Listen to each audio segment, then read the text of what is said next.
Hello friends, আমরা আসছিলাম মায়ানতং ভ্রমণে। তো মোটামুটি এখানে যে ক্যাম্পিং সেটা করে আজকে ফিরতাছি। মালটা না কম রেট? এটা হচ্ছে কমলা, পাহাড়ি কমলা।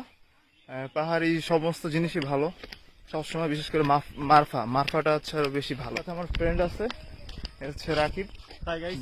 যার অবদানে আমি আসছি। মানে আমাকে অনেক তাড়া দিছে এবং প্লাস ও প্ল্যান করছিল অনেক দিন আগে থেকেই, যার কারণে আর কি ফাইনালি আমরা আসতে পারছি। এটা আসলে আমাদের একটা বড় অ্যাচিভমেন্ট বলা যায়। হ্যাঁ, কারণ ওর ক্ষেত্রে হচ্ছে ফার্স্ট টাইম পাহাড় ভ্রমণ করতেছিল, তো সেই এক্সাইটমেন্ট কাজ করতেছে। আর কিরকম ঘামতেছি সেটা তো আপনারা দেখতেই পারতেছেন। পাহাড়ে ওঠাটা যেমন কষ্ট, পাহাড় থেকে নামাটাও আসলে ওরকম কিছুটা কষ্ট, তবে তত বেশি না। ওটা থেকে কিছুটা কম, তত বেশি না। আর নর্মালি হচ্ছে যে পাহাড়ে ওঠার সময় যতই কষ্ট লাগুক, যখন আপনি পাহাড়টা উঠে পড়বেন সাথে সাথে কষ্টটা এক সেকেন্ডও সময় না, এরকম সময়ের মধ্যে কষ্ট দূর হয়ে যাবে। এটা 100%। মানে আমি যতবার পাহাড়ে উঠছি ততবার আমার এরকম একটা ফিল। তো আমাদের সাথে আবার একজন সঙ্গে ছিল, সে হচ্ছে আমার ভাই রাহাত, MRH। মানে যারা পছন্দ করবেন আইডিতে আর কি নক দিতে পারেন, MRH বলে।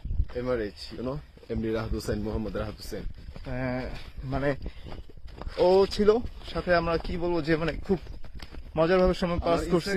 একটু বলে দাও। না, দরকার নাই, এখানে আমরা অ্যাড দিতেছি না কারো।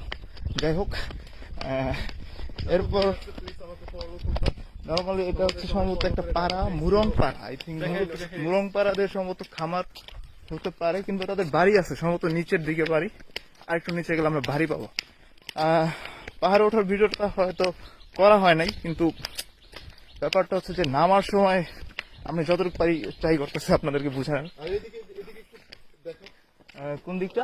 নামার সময় আমার অনেক কষ্ট হচ্ছে, কারণ হ্যাঁ, আমার যে কি বল স্লাইড, হ্যাঁ, এটা খুবই পিচ্ছিল। আর পড়ে যাওয়ার একটা পসিবিলিটি আছে, বাট ইনশাল্লাহ আল্লাহ ভরসা আমরা নিচে যা পৌঁছাবো।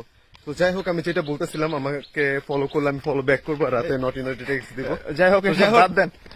তুমি কি শুরু করছো? আচ্ছা, নর্মালি হচ্ছে যে এই রাস্তাগুলো আপনাদেরকে একটু দেখাই।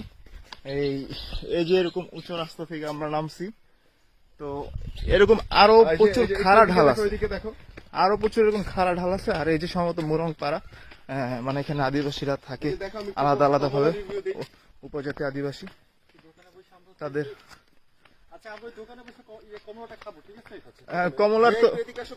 কমলার তো একজন রিভিউ দিছে অলরেডি। আবার এখন এটা হচ্ছে কমলা, ইংরেজিতে যাকে আমরা বলি অরেঞ্জ। হ্যাঁ, কিন্তু এই কমলাটা একটু কাঁচা একটু পাকা, কারণ এটা হচ্ছে পাহাড়ি কমলা। আর main fact is taste, it's taste like like একটু টক, ঠিক আছে, লাইক দেশি মেয়েদের। যাই হোক, তো যেটা বলতেছিলাম, এটা দেশি, এটা বেশি লাগতে পারে, আমরা এর থেকে ছোটটা হ্যাঁ, এটা একটু বড় সাইজে, বড় এটা ছিল, বড় ছোট সাইজ কभी कभी मैटर करता है, कभी कभी नहीं करता है। তো যাই হোক, তো টোটালি কথা বলতে আমাদের কষ্ট হয়ে যাচ্ছে, কারণ নামাটা আসলে তুলনামূলক ভাবে ততটা বেশি হার্ড না হলেও কিছুটা হার্ড। তো জাতিগত ভাবে যে তারা আবার এইভাবে কি বলে ডাব কাটতেছে হয়তো বা। যাই হোক, চাইলে নেওয়া যায়, তবে বাচ্চা মানুষের থেকে না নেওয়াই ভালো।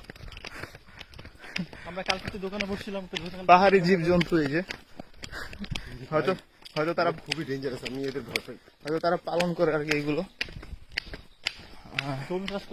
যাই হোক, আমরা একটু সমতল ভূমিতে আসতে পারছি, এবং এই মায়ানতং ভ্রমণের মানে বলতে গেলে হাফ রাস্তা যেটাকে মনে করা হয় সেটা হচ্ছে এখানে একটা দোকান পড়বে। সম্ভবত দোকানটা এখন বন্ধ, হ্যাঁ পুরোপুরি বন্ধ আসলে।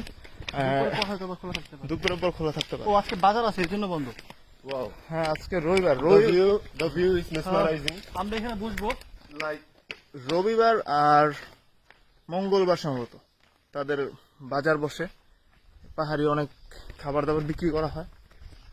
তো টোটালি ওই কারণে হয়তো দোকানটা এখানে বন্ধ।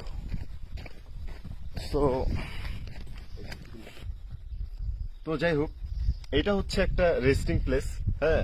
আর সামনে আপনারা ভিউ দেখতেছেন, view is like just mesmerizing, like Angelina Jolie. খারাপ না। তো যাই হোক, I am full exhausted man. মাঝে মাঝে আর কি এখন আমরা ইংলিশ ট্রাভেলার হওয়ার চেষ্টা এখন করবো। আমরা কমলা কমলা খাবো, সানগ্লাস পরে কমলা খাবো। হ্যাঁ, কমলার পর আর কি এটা ভাঙি না, এটা ভাঙি। ট্রাই করো। টিস্যু টিস্যু বের কর। কমলাকে খেয়ে পরে আমরা আপনাদের সাথে আবার ব্যাক করছি ইনশাল্লাহ। মানে এটা ফ্রুটস, অন্য কিছু না। ফ্রুটস ফ্রুটস কমলা অন্য কিছু। অরেঞ্জ। তো পাহাড় ভ্রমণে যেটা হয়, এমন অনেক ছোট বড় স্মৃতি থাকে যা সবগুলোকে ক্যামেরায় আনা সম্ভব হয় না। তবুও যতটুকু সম্ভব ততটুকু আমি শেয়ার করলাম। আর এরপরের ভিডিওগুলো করা সম্ভব হয়নি, কারণ পাহাড়ি পথ সময় করে হাঁটা, প্রকৃতি উপভোগ করা, সাথে ফোনের চার্জও প্রায় শেষ হয়ে যাচ্ছিল। তো কথা না বাড়িয়ে ভিডিওটি এখানেই শেষ করছি। আর দেখা হচ্ছে অন্য কোনো একটি অন্যরকম ভালোবাসাপূর্ণ জার্নিতে।